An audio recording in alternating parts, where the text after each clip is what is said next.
एक व्यक्ति जो उस देश का बहुत बड़ा व्यापारी था, कामकाज से उसे फुर्सत ही नहीं मिलती थी।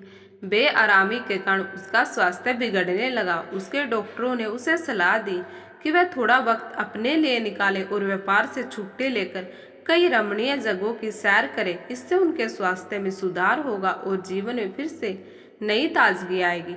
व्यापारी को लगा, अगर वह घूमने निकल गया तो व्यापार को तो कर्मचारी देख लेंगे कुछ दिनों तक, मगर घर किसके हवाले करके जाऊं? कीमती सामान है घर में, जेवरात है, धन संपत्ति है। कोई ऐसा विश्वास पात्र व्यक्ति न पाकर उसने सोचा कि अपना जीवन बचाना भी जरूरी है, इसलिए जाना तो होगा।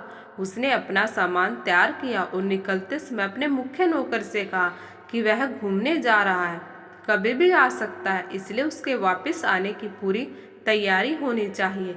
जो उसका मुख्य नौकर था वह तो हमेशा ही अलर्ट रहने लगा, पता नहीं कब मालिक वापस आ जाए। जब भी कोई द्वार पर आता, खटखटाता, वह तुरंत रोज की ही तरह पूरी तैयारी से द्वार पर पहुंचता। उस व्यक्ति का नियम था कि उसके जूते खोलने होते थे, हाथ पांव धुलवाने होते थे, फिर पोंछने के लिए एक अलग नौकर होता था। फिर वह अंदर जाता था, आरामदायक कुर्सी पर बैठता, फिर उसके कपड़े उतारे जाते थे, फिर एक गिलास शरबत और कुछ खाने को लाया जाता था और बाद में एक कप चाय। यह उसका रोज का नियम था, क्योंकि वह न तो कोई वक्त बता कर गया था, न कोई समय बता कर गया था और न ही कोई तारीख बता कर गया था। सुबह शाम रात कुछ भी नहीं बता कर गया था। वह नौकर इतना अवेयर रहने लगा कि उसका पूरा जीवन ही बदल गया। जरा सी भी खट की आवाज कहीं होती, वह दौड़कर दरवाजे पर भागता।